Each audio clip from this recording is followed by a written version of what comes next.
And so what Partha Chatterjee is saying is that independence delivered through nationalism basically is unable. There's no movement forward there. It's a society that has just written itself into a cul-de-sac. Well, which is to say, in other words, that a post-colonial reform project that proceeds guided by the strictures of nationalism or nationalist ideology is destined for inevitable failure. Any country that proceeds down the path of post-colonial reform, guided by nationalism, is bound for failure. You can see it at the beginning, or you can say it at the beginning. Anyone who says, let us march forward to change society, our ideological armor is nationalism, tell them that it's not going to lead anywhere. Why? That's the question. And perhaps one would also legitimately ask, aren't you taking people's agency away? Now here is the simple answer. I'm going to try and answer this again by an illustration. Think of Zimbabwe. Think of Sudan. Think of India. Think of Nigeria. Think of any other British colony. There is something common to all of them. Well, not Tanzania, DP, I'll tell you why just now. Particularly the ones I've mentioned, Panama. All of them, barely 10 years after independence, they ran into civil wars. All of them. Former British colonies, well, not all of them. Most of them, 10 years into independence, civil war erupts. Why? Now, to explain that, it won't help you to go into Nigeria and say, perhaps the problem was Tafawa Balewa and Awolowo and Nnamdi Azikiwe, or to go to Zimbabwe and say, perhaps the problem was Mugabe and, the Shona sentiments towards the Ndebeles, or to go to India and say, maybe, the Pakistani-Indian relations were bound, It won't help. The answer is simply in the fact that the structure of British colonialism itself, its logical end is a civil war. Why? Because of divide and rule. So this is what we mean. This is what we mean when we say nationalism inevitably leads to failure or to a cul-de-sac. It's the same thing with British colonialism that leads to a civil war. Here is what is possible. What is possible is that those who have the benefit of time, like South Africa, we have the benefit of hindsight. Because we were the last country in the continent to gain independence, by the way, in 1994. So we had the benefit of looking at the history of all the other African countries and seeing what nationalism had led to in these other countries. And so the preoccupation should not have been what you hear. I hope this is not live. What you hear political analysts on TV try to explain and say the problem is that the Zuma years, or it's the nationalist elite. Whether it was Thabo, whether it was Ramaphosa, whether it was whoever, it's the nation, whether it was Mandela, it was going to lead to the same dead end.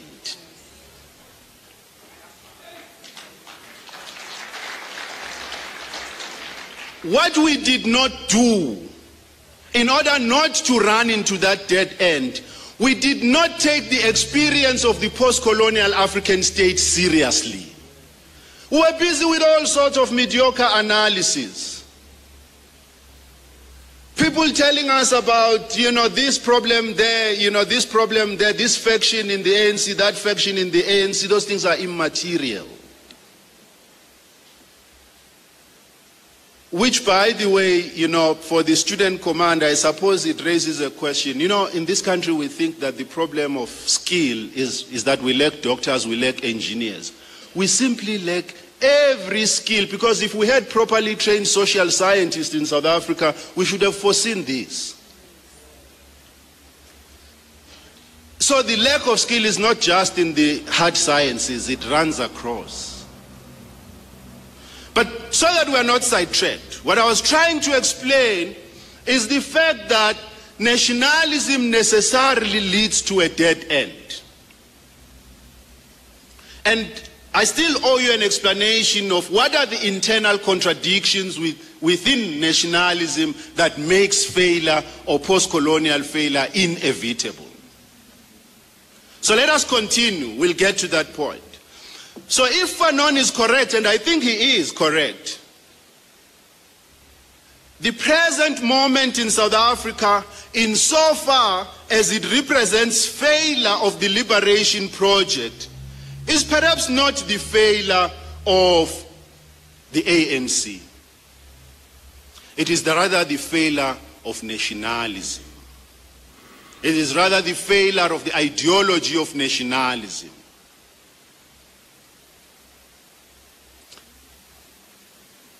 Before you ask me whether there isn't any responsibility that should be attributed to the ANC, I would perhaps pose a question to you also. Even the most well-meaning liberation movements in the continent that proceeded guided by nationalism, they failed. Think of the Chama Mapinduzi in Tanzania. Well-meaning and a clearly crafted post-colonial reform project, Ujamaa, but the problem was that it was still within the confines of the nationalist framework of thinking. It failed. So the good intentions and the bad intentions don't make a difference. If you think the ANC had bad intentions and so must be blamed for it, Nyerere had good intentions. But the result was the same. It was failure. So, the inevitable failure of nationalism, again I want to emphasize, we would have foreseen and averted if South African black scholarship took seriously and studied closely the experience of the post-colonial African state. So when you take over power, eventually when you do take over power, be in a hurry to send students to go study, but do not think that they must only go to Harvard and Europe.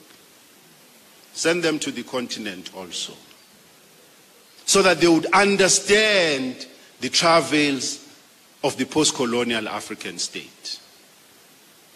This exceptionalism that, we thought for a while was going to carry us, no, it's not going to happen in South Africa. Why wouldn't it happen in South Africa? It's a post-colonial African state. Why is it different from other, African states? It was delivered, independence in South Africa was delivered through nationalism like everywhere else in the continent. Why would it have been different? So, as I said, note that I did not say that we must take seriously the experience of the post-colonial African states. No.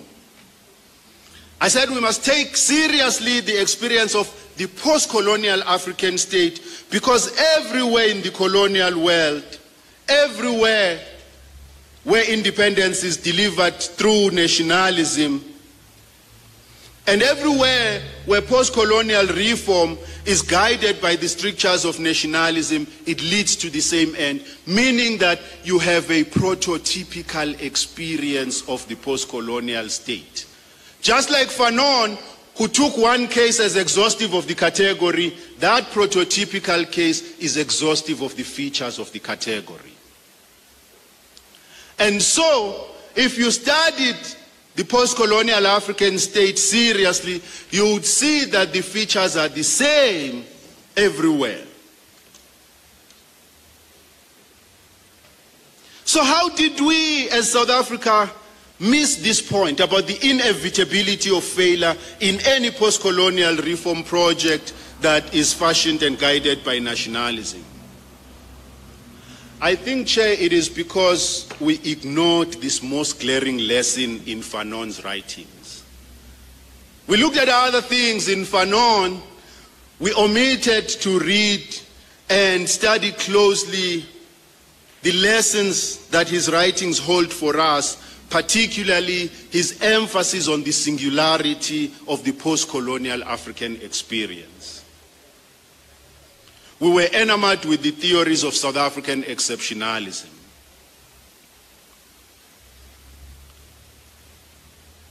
So put simply, it is that the path of nationalist-led post-colonial reform in South Africa, or rather, to reiterate that point correctly, put simply, it is that the path of post-colonial reform in Africa that is guided by nationalism, it is that that path does not admit of divergences. It does not admit of detours. It leads to one ultimate arrival point, which is failure. It is a unilinear path. What we could have done if we used the experience of the other post-colonial African state is that as it progressed in that unilinear path, we would have met it and created a confrontation or a contradiction, so that a different possibility becomes possible. But we lost that opportunity because of South African exceptionalism. Now I'm going to say a few things about nationalism, about why nationalism leads, even in the most well-meaning of African liberation movements, why it leads to failure.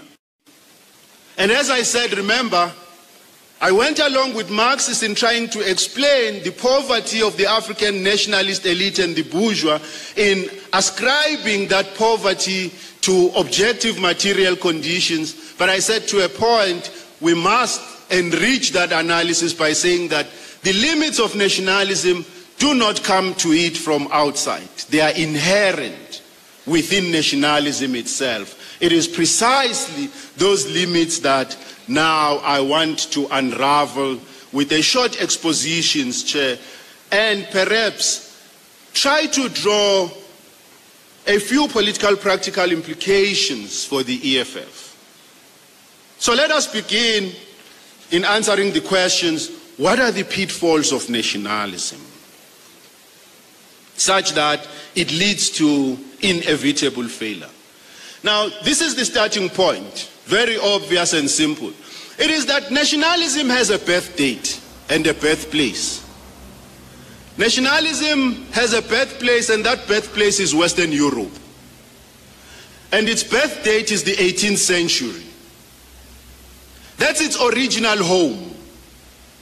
When it arises in Europe at this time, in Western Europe at this time, it had a very obvious and limited question to answer. So in Europe, nationalism's main demand is that the nation must be imagined in relation to the state. The main demand of nationalism in Europe is that the nation, which is a socio-political entity, or a psychosocial entity to be precise, then begins to think that it can exist without a state. A nation begins to think of itself as having realized itself once it has its own state. And so the motto of nationalism is that in Europe in the 18th century is that to each nation must be given a state belonging exclusively to it. Now, you haven't picked up the implication of this. It says that nationalism says to every nation must be given a state, but that state must belong exclusively to that nation, which means that everything else that that nation is able to bequeath to members of the nation, it must only give them just to the members of the nation. Outsiders are not entitled to.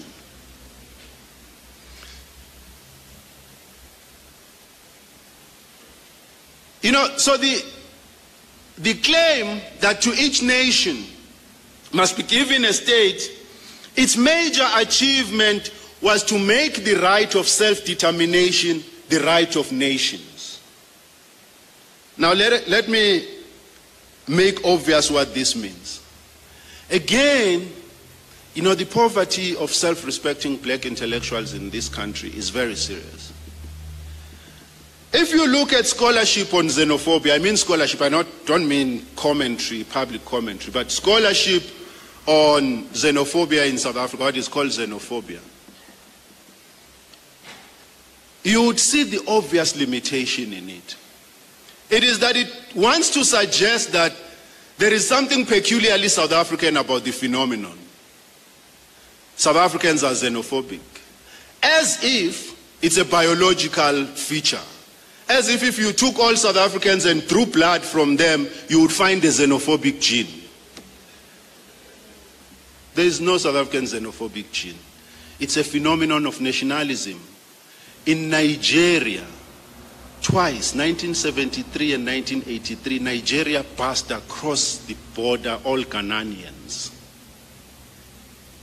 In Uganda, 1972, several Kenyans, or rather the opposite, several Ugandans were expelled in Uganda. It's a feature of nationalism, of independence delivered through nationalism. Because once you make it an innate biological feature, how are you going to resolve it? You are going to take all of us into a laboratory and remove that gene. It's a social, political, historical phenomenon. You have to resolve it as such. It is a problem of nationalism that says to each nation must be a state and all the goods of the state belong exclusively to the nation.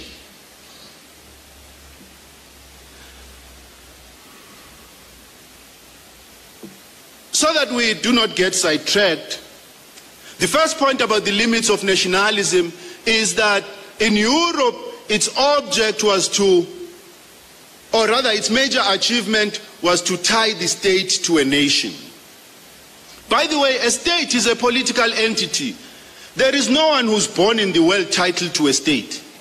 We were not born entitled to South Africa as a state. Or it was not a God-given law or any other law that because we were born, we were entitled to a state called the South African state. There could as well have been any other configuration of authority. It didn't have to be this, such that we think of South Africa as if it's a prehistoric claim that we, got from the ancestors. The land, yes. South Africa, no. So, the second thing about nationalism is that just as it makes possible, it is itself made possible by the capitalist order. And this I must emphasize. Nationalism is made possible by the capitalist order, but it also makes possible capitalism. Now I know that because we are used to a unilinear direction of causality, we do not know how a cause can be an effect and a cause at the same time. So in the dialectic, a cause can be an effect and an effect can be a cause at the same time. Which is to say that nationalism would not have been possible without capitalism, but capitalism would also not have been possible without nationalism. Because we do not have time to go into a long historical exposition of what we mean, I'll give you a good example. Why do economists call or have things like the GNP? You know what the GNP is, I'm sure. The gross national product. So one of the most fundamental things states are obsessed about is quantifying its gross national product. What makes that possible? It is nationalism. Because it's the gross national product, or the other word for the gross national product is the GDP. It's the same thing. But the GDP would not be possible without the nation because it's a gross national product. All I'm trying to explain is the fact that nationalism makes possible capitalism just as capitalism is made possible by nationalism. They emerged at the same time in the same place in Europe, abetting each other. Which means that again to illustrate, the spread of print media, for instance, is what renders the national imagination possible. It is what makes possible the emergence of a national imagination. Now, print media is a phenomenon or an essential part of capitalism. It emerges as part of capitalism. Now, how does the print media make nationalism possible? Many of you, quite rightly so, quote and unquote, you are somewhere sitting in Venda, you identify with a South African sitting somewhere in Makaza in Cape Town.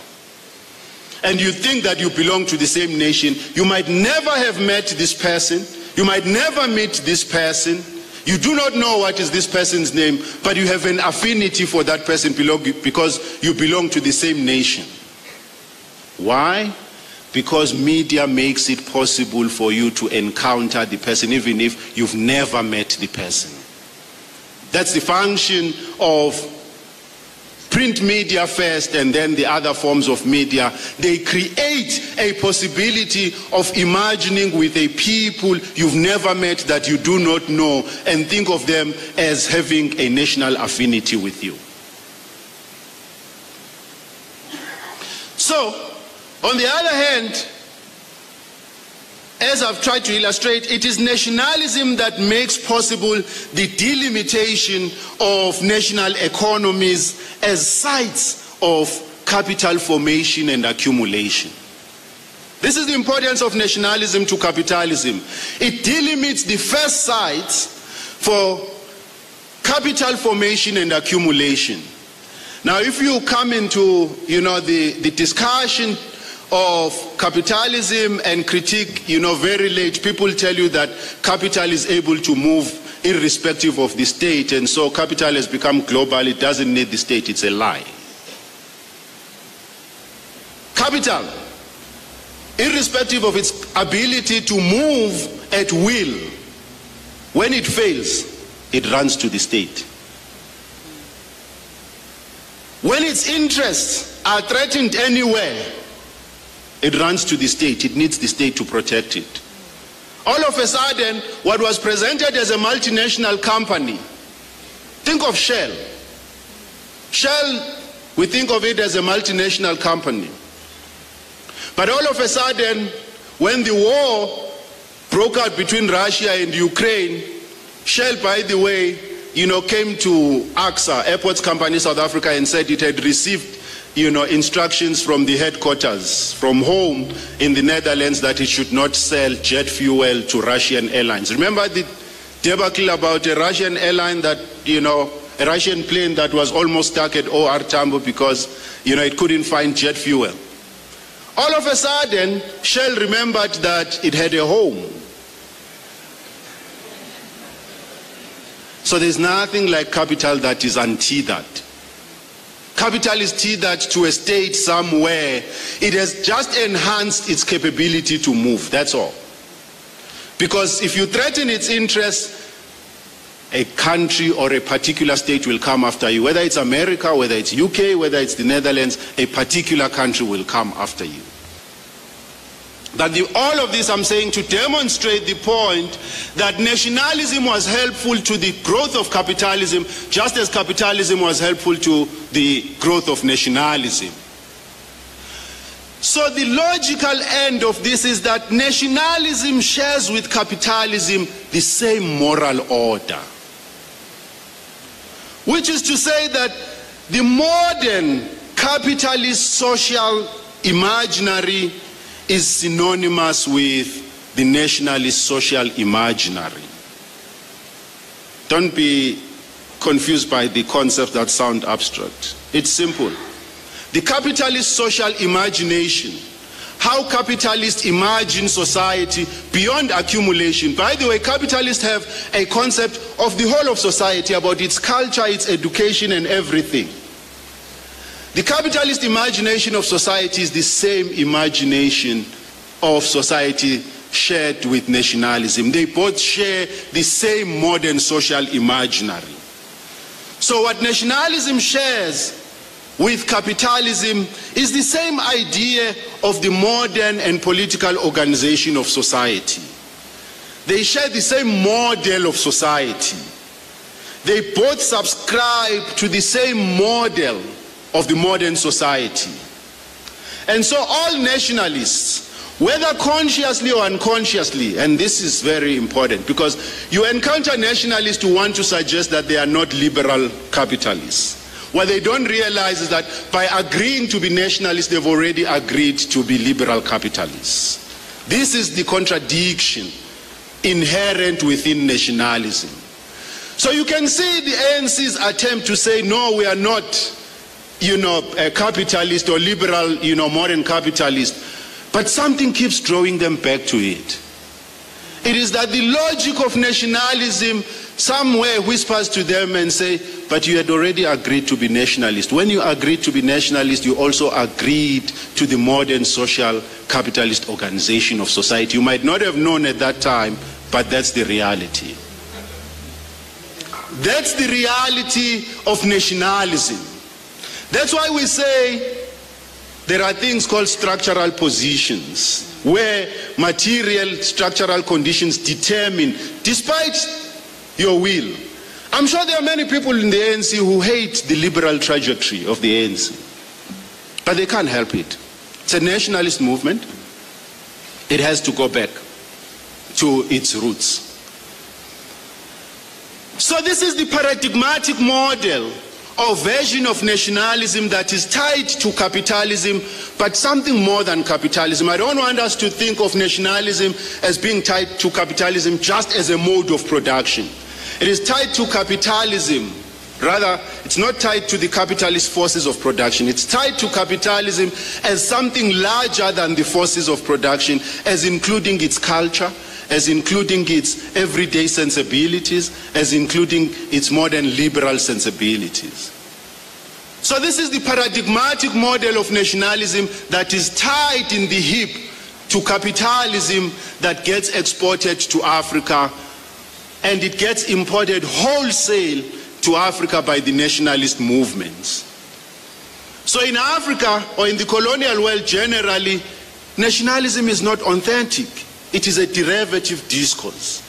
It is a work of mimicry, basically. This paradigmatic model of nationalism, embraced by all nationalist movements, writes again the Indian scholar we referred to earlier, Chatterjee, shares the same material. Nationalism in Africa shares the same material, and importantly, this is what Chatterjee is driving home. It also shares the same intellectual premises with the European Enlightenment and with European industry and the idea of progress. Let me go over that again. So this paradigmatic model of nationalism that gets embraced by African nationalist model, or rather that gets embraced by nationalist movements, writes Chatterjee, and I quote, shares the same material and intellectual premises with the European Enlightenment, with industry and with the idea of progress and with modern democracy. Together, all of these things, continues Chatterjee, they constitute a historical unity. This gives the liberal rationalist his paradigmatic form in which nationalism goes hand in hand with reason, with liberty and progress. Now let us, from this point onwards, make clear all what we've been saying in abstract terms. What nationalism accepts is a certain idea of how to organize society. And this is what Chatterjee calls the European Enlightenment, the premises, the intellectual premises of the European Enlightenment project. And one of the fundamental premises of this project is the idea of progress. And what is this idea of progress? You would see that all of us today, without knowing, are governed by this principle, this idea of progress, which is one of the fundamental premises of the European Enlightenment project. Progress is simply an assumption Progress is an assumption that all phenomena in life and in society moves in a unilinear direction. It moves in a unilinear direction, going through successive stages until it reaches its ultimate stage. And each successive stage represents an improvement on the previous one. Now, if you want to get this idea, on your notepad on the table, please draw a line, just a straight line, and at the end put an arrow, which would suggest that progress continues ad infinitum. It has no end. So you have an arrow, a line with an arrow, and then you begin to put scales on the line, gaps on the line. Now the idea of progress simply says all phenomena in society progresses in this way. You start from this position, and usually this position is the lowest position in any phenomena. If you are talking about society and you are a Marxist, you would say this is a pre-capitalist stage of society. And then society moves to the next stage, and the next stage is an improvement on the previous one, and you continue ad infinitum. That's the idea of progress. And every aspect of life is governed by this principle. When you go to a medical doctor today, that's what the medical doctor works with. Say you have an illness, okay, we'll give you this regime, come back to me in 2 weeks, let's assess progress. And the doctor already is projecting that you would have been in this next stage by the time you come back. When you come back, they will change your regime of antibiotics and give you the next, because you must progress until you get to the ultimate stage where you are healed. That's how life, everything about modern life functions. You go to school, you start in primary, you must start by writing, you start by speaking, writing, and all of that, because the supposition is that, you know, your pre-university education is a necessary stage, but once you go to the university, it's better than your pre-university education. That's how it progresses. But here is a fundamental point to this principle. It is that we all assume as modern people that there is a normal course of life. I was born Lwazi Lushaba, I must go to school, primary school, secondary, high school, university, and start working. And then, you know, marry, have children, and die. Is it necessary that we live like that? It's certainly not.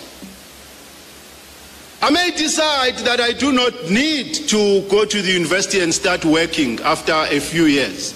But you know what is the problem? If we were all to do that, the capitalist economy will collapse.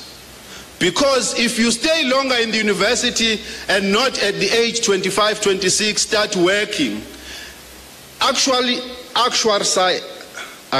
scientists have already calculated that your bond must be 20 years. And so they need you to start working at a certain age so that you sustain the property market. There is no law, there is no God's law that says your bond must be 20 years.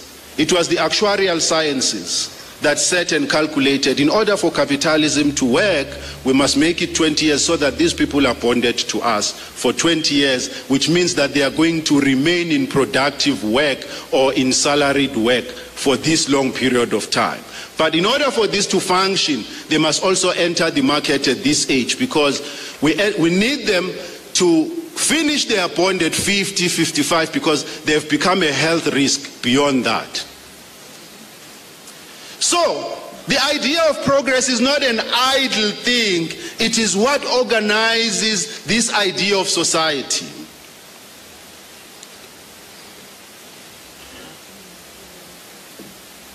So this is all to say that when nationalist movements embraced nationalism, they agreed to be modern. They agreed to all of these suppositions, one of which is progress that we have just outlined. And they accepted, sure, I'll finish within 10 minutes. They accepted all the precepts of a modern and political social organization of society. Now, life does not have to be lived in this unilinear pattern. There are other alternative possibilities of life lived in circles, where you fulfill certain circles, certain obligations in life, you close that circle, you get into another circle, and your life at the end comes together because you have closed all the circles. So, the point I'm making is that once nationalism takes root, we can deduce from the history of the concept several other things that must follow. Reason, rationality, and the Enlightenment bequeath intellectual order.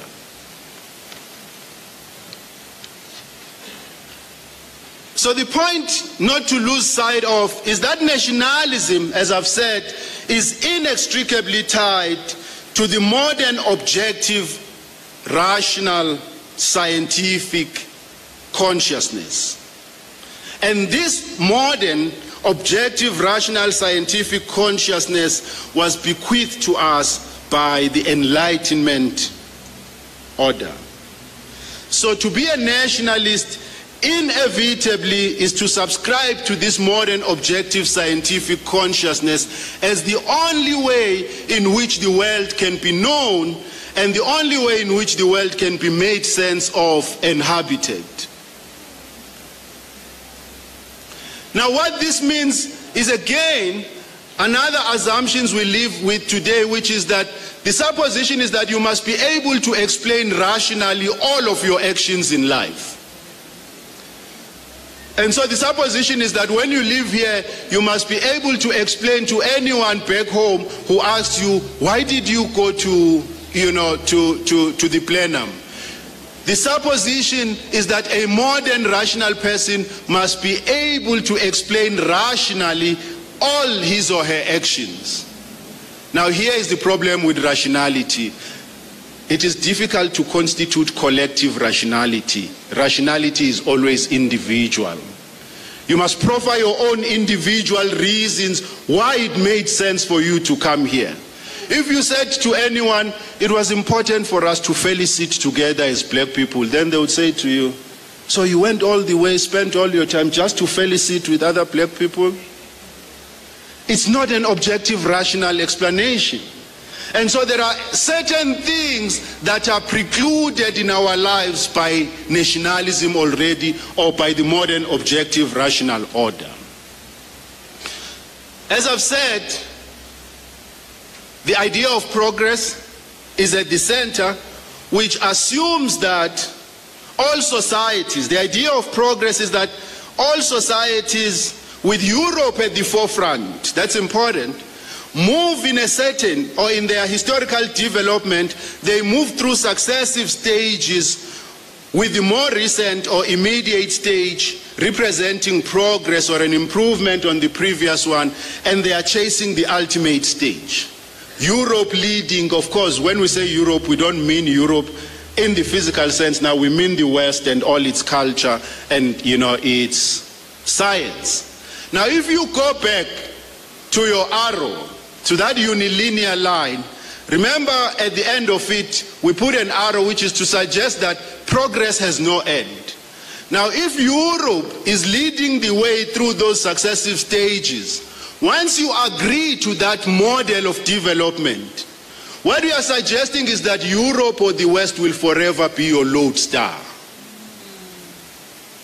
You can never catch up with it, because remember the arrow says Europe is not standing still, the West is not standing still waiting for you to catch up with it. So as you try to catch up with it, it is progressing. Give you an example with what Ntate Maroga was talking about now.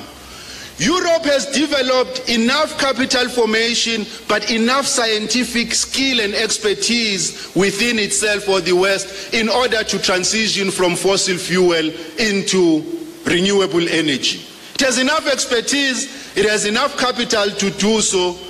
All these years it's been saying to us, catch up with us in your energy production, we're a model. Before we catch up with it, it says, no, we've changed course. So even before we had the things that were necessary for us to master the previous model, they are saying, no, that model is no longer workable. So what is going to happen if you subscribe to that model of development is that we are forever going to remain underdeveloped because there is this lodestar that is developed that is ahead of you that you must replicate. That is the problem with nationalism. And so every time we are looking for models, MPs do it, quite a lot. Every time they are looking for a model to answer any question, off they jet to Europe or the West generally. They never say, let us go to Nigeria, let us go study how the post-colonial state failed. No. It is to Europe. Because you have an idea of progress that puts Europe ahead, that says that all societies move through historical moments until they get to their ultimate stage, led by Europe. And so,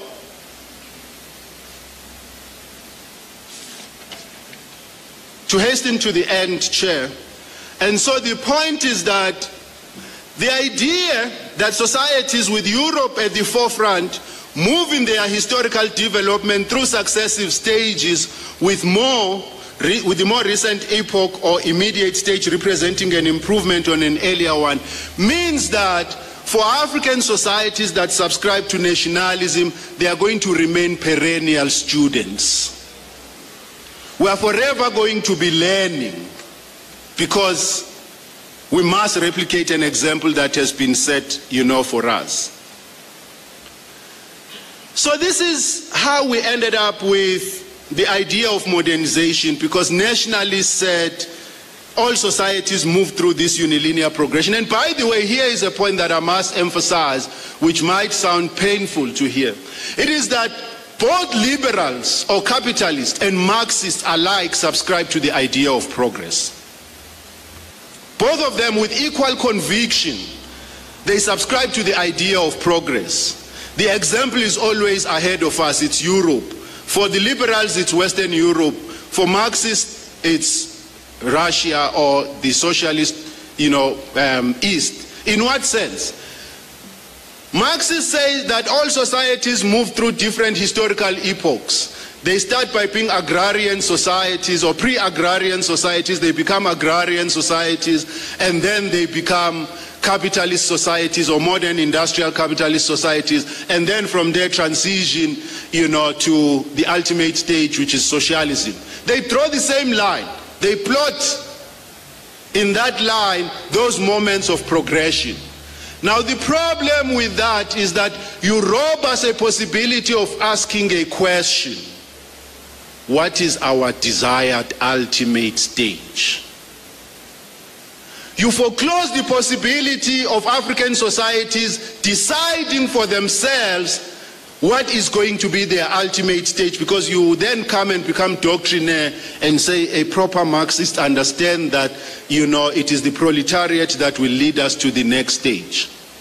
Originality of thought goes out the window. You must retain the capability. Marx and all the, theoreticians of Marxism retained originality of thought such that over time there were people who enhanced Marxism by adding things to it. So Lenin is confident enough of his originality of thought and adds certain dimension to it. So that's why you have Trotskyites, you have, Leninists, you have these different Kautsky, you have these different Marxists, because they retained the confidence that they could alter an understanding of Marxism and make it relevant for their societies.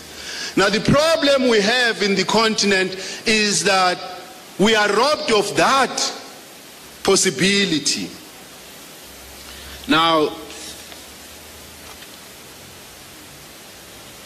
this is where we must return for the last time to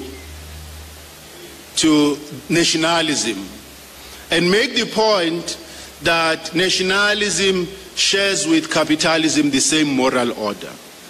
But there is something even more troubling. It is that nationalism in Africa shares the same intellectual underpinnings with colonialism. The only difference between a nationalist and a colonialist is one. Just like colonialists, nationalists claim it to be their God-given duty to modernize their societies. So the only difference between a nationalist and a colonialist is that the nationalist says to the colonialist, please give way. It is my right and duty to develop my people, our people. It is not your right. They don't quarrel over the meaning of development, no. They quarrel over who should modernize the society. So the nationalist says, give space, it is my right as a national, the right to self-determination. I'm going to continue with the same project, by the way, that you had started of civilizing and modernizing our people. But it is not your right, it is my right, or it is our right as nationalists. So this is the most worrying aspect of nationalism, which is that it shares with the colonialists the same assumption that it is their right to modernize Africa. Basically elaborating the same political modernity or the same modern industrial society that the colonialists had started. So the difference between the nationalist and the colonialist was never about the meaning or the necessity, for that matter, of modernizing societies. Neither was about the necessity of the project, rather it was about who has the right to do it. What the nationalists missed in the process was the fact that the model of development they had internalized was a self-negating model.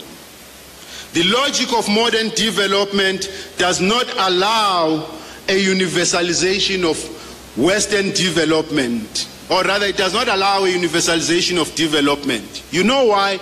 We can never, within the logic of modernization, attain development. It is because the whole logic of development economics also will collapse, because this is what development assumes. It assumes that we are underdeveloped, and that underdevelopment is in the deficit between us and the developed society. So there must always be a developed society for there to be an underdeveloped society. And its underdevelopment is in that deficit between the two. Now, the West has no aspiration for us to catch up with it, because that logic will collapse. So it is impossible to attain total development as long as we remain within the development model of nationalism, which is that of the modern political and social organization of society. Chair, I think I've been long enough, and I'm going to end by returning you to Fanon.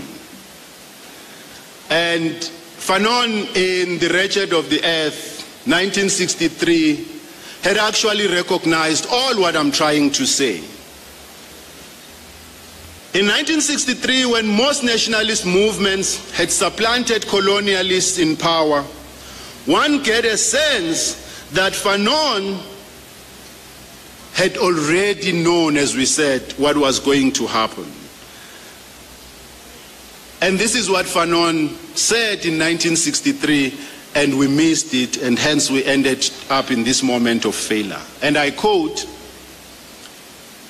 "Come, comrades, the European game is finally over. We must look for something else.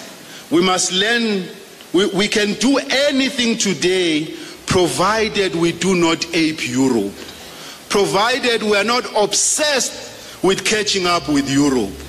Let us decide not to imitate Europe, and let us tense our muscles and our brains in a new direction. Come, brothers," of course, Fanon should have added, "come, sisters, we have far too much work on our hands to revel in outmoded games. Europe has done what it had to do. So, comrades, let us not pay tribute to Europe by creating states, by creating institutions and societies that draw their inspiration from it. Humanity expects other things from us than this grotesque and generally obscene emulation. If we want to transform Africa into a new Europe, then let us entrust the destinies of our countries to the Europeans, they will do a better job than the best of us. If we want to respond to the expectations of our people, we must look elsewhere besides Europe.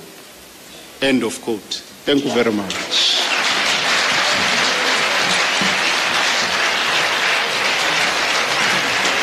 Thank you. Thank you very much.